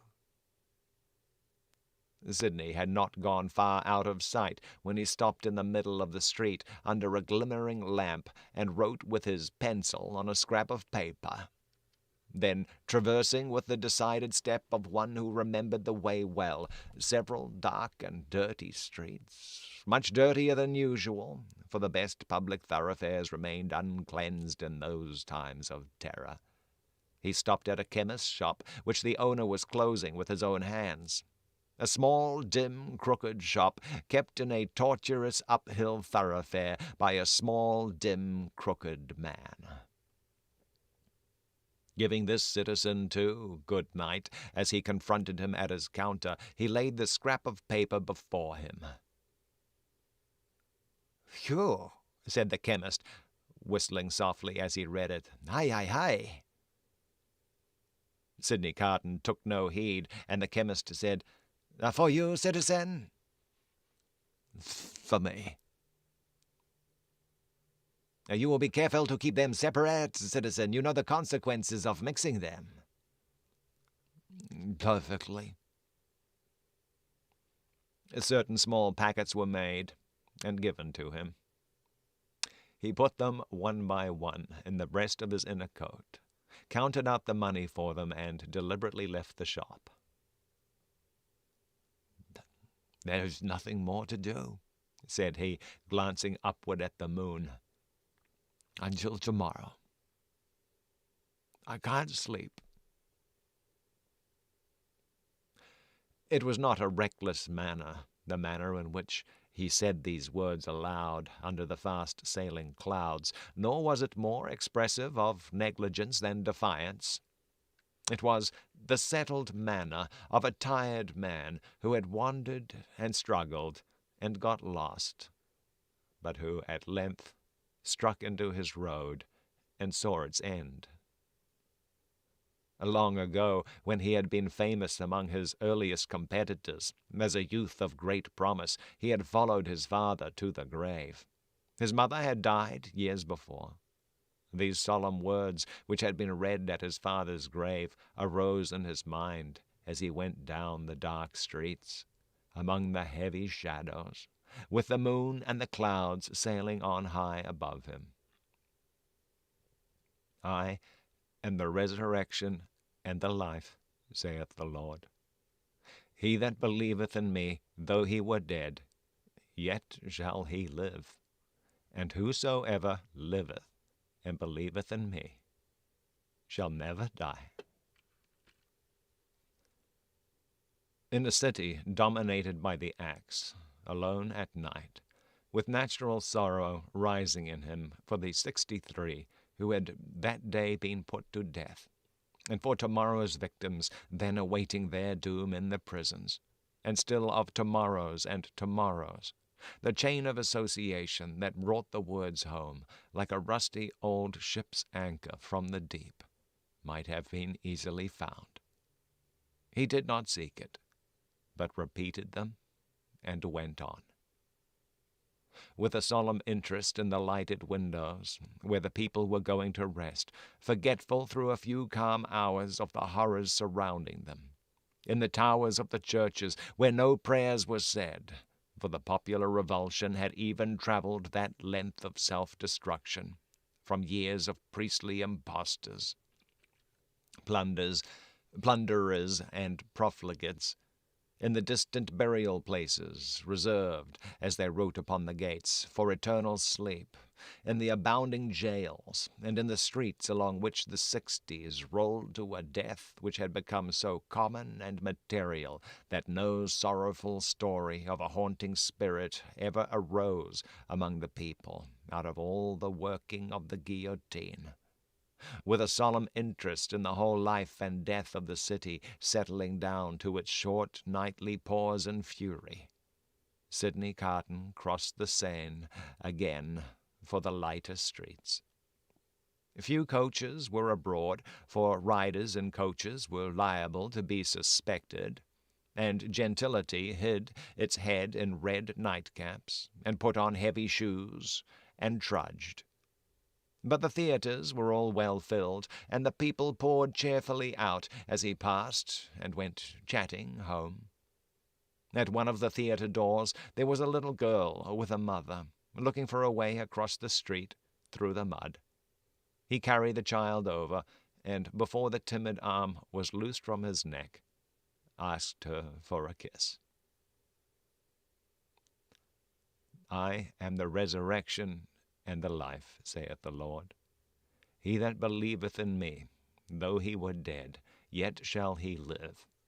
And whosoever liveth and believeth in me shall never die.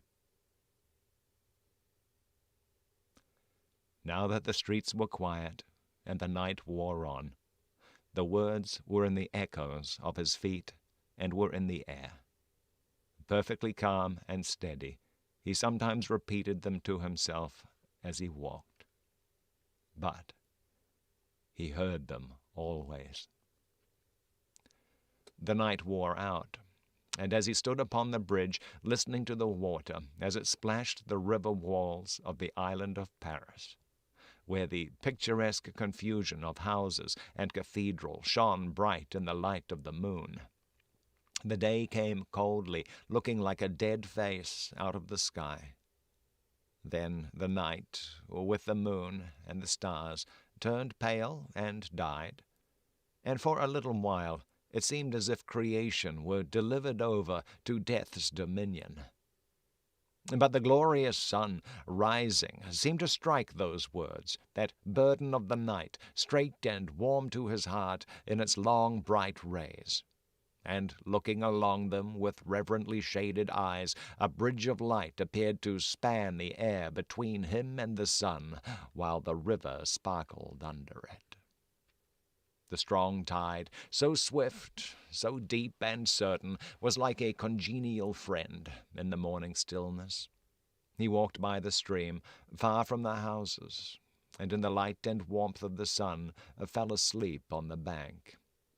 When he awoke and was afoot again, he lingered there yet a little longer, watching an eddy that turned and turned purposeless, until the stream absorbed it and carried it on to the sea. Like me. A trading boat with a sail of the softened color of a dead leaf then glided into his view, floated by him, and died away. As its silent track in the water disappeared, the prayer that had broken up out of his heart for a merciful consideration of all his poor blindnesses and errors ended in the words, "I am the resurrection and the life."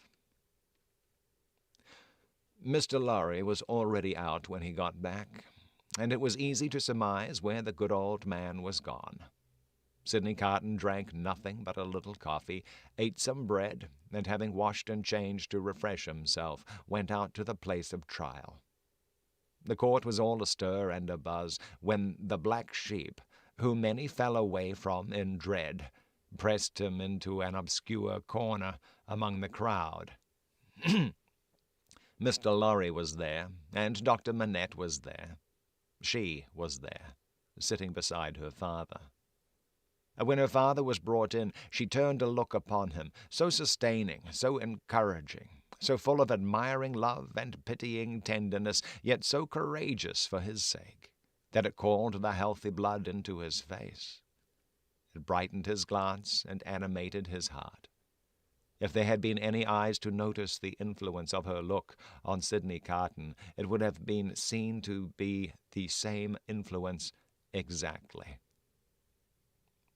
Before that unjust tribunal there was little or no order of procedure, ensuring to any accused person any reasonable hearing. There could have been no such revolution if all laws, forms, and ceremonies had not first been so monstrously abused that the suicidal vengeance of the revolution was to scatter them all to the winds. Every eye was turned to the jury, the same determined patriots and good Republicans as yesterday and the day before, and tomorrow and the day after. Eager and prominent among them, one man with a craving face, and his fingers perpetually hovering about his lips, whose appearance gave great satisfaction to the spectators. A life-thirsting, cannibal-looking, bloody-minded juryman, the Jacques III of Saint Antoine. The whole jury as a jury of dogs empaneled to try the deer. Every eye then turned to the 5 judges and the public prosecutor. No favorable leaning in that quarter today. A fell, uncompromising, murderous business meaning there. Every eye then sought some other eye in the crowd and gleamed at it approvingly, and heads nodded at one another before bending forward with a strained attention. Charles Evremond called Darnay, released yesterday, reaccused and retaken yesterday. Indictment delivered to him last night. Suspected and denounced enemy of the Republic, aristocrat, one of a family of tyrants, one of a race proscribed for that they had used their abolished privileges to the infamous oppression of the people. Charles Evremond called Darnay, in right of such proscription, absolutely dead in law. Last marble, that's 2 days in a row you got ready for meetings. You didn't have, that's the worst. Boy, it drives me up the wall when people cancel at you at the last minute. All right.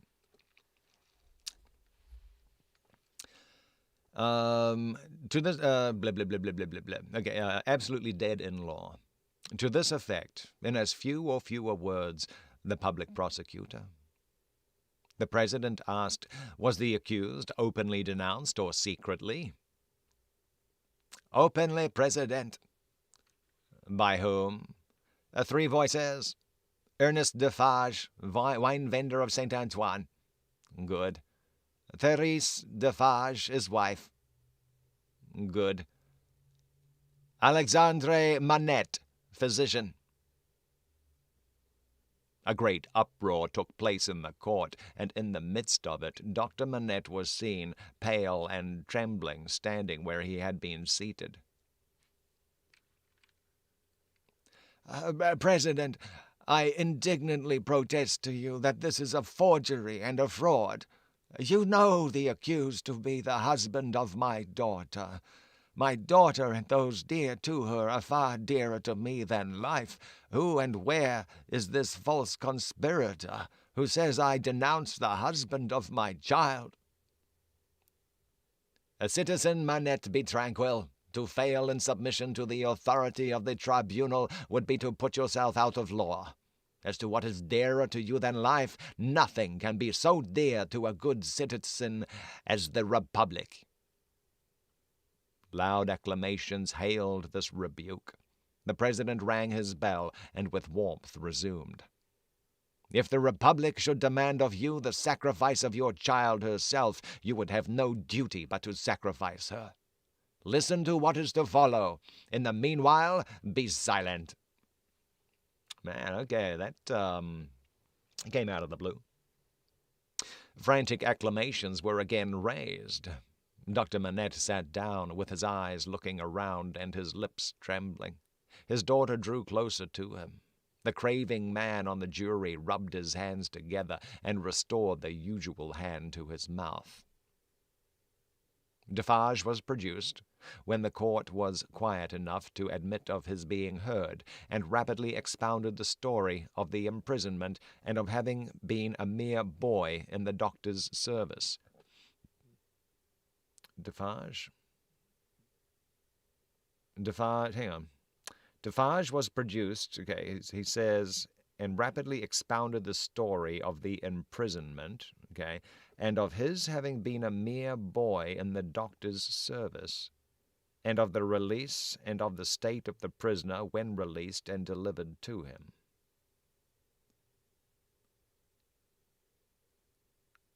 Oh, he used to work for the doctor? Okay. This short examination followed, for the court was quick with its work. Just making sure I understand that, because this is... All right. You did good service at the taking of the Bastille, citizen? I believe so. Here an excited woman screeched from the crowd. You were one of the best patriots there. Why not say so? You were a cannoneer that day there, and you were among the first to enter the accursed fortress when it fell. Patriots, I speak the truth. It was the Vengeance. I wish I'd known it was the Vengeance before I read that. It was the Vengeance who, amidst the warm commendations of the audience, thus assisted the proceedings. The president rang his bell, but the Vengeance, warming with encouragement, shrieked, I defy that bell! Wherein she was likewise much commended. Inform the tribunal of what you did that day within the Bastille, citizen. I knew, said Defarge, looking down at his wife, who stood at the bottom of the steps on which he was raised, looking steadily up at him. I knew that this prisoner of whom I speak had been confined in a cell known as 105 North Tower. I knew it from himself. He knew himself by no other name than 105 North Tower, when he made shoes under my care. As I serve my gun that day, I resolve, when the place shall fall, to examine that cell. It falls. I mount to the cell with a fellow citizen who's one of the jury, directed by a jailer. I examine it very closely. In a hole in the chimney, where a stone had been worked out and replaced, I find a written paper. This is that written paper. I have made it my business to examine some specimens of the writing of Dr. Manette. This is the writing of Dr. Manette. I confide this paper in the writing of Dr. Manette to the hands of the President. Let it be read. And that's let it be read.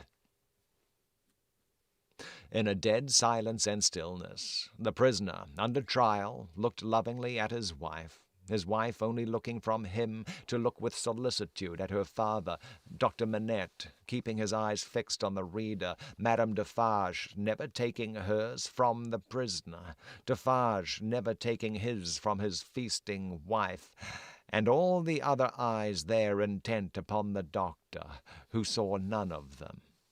The paper was read as follows. That's a good place for a bit of a cliffhanger kind of ending for the day. Yeah. Boy, oh boy, man, things just got super complicated. I mean, I thought there was going to be some kind of trouble, but oh boy, I don't know. I think things are going to get really, really complicated. But that's it. That's all we got time for. That's it. No more. No more.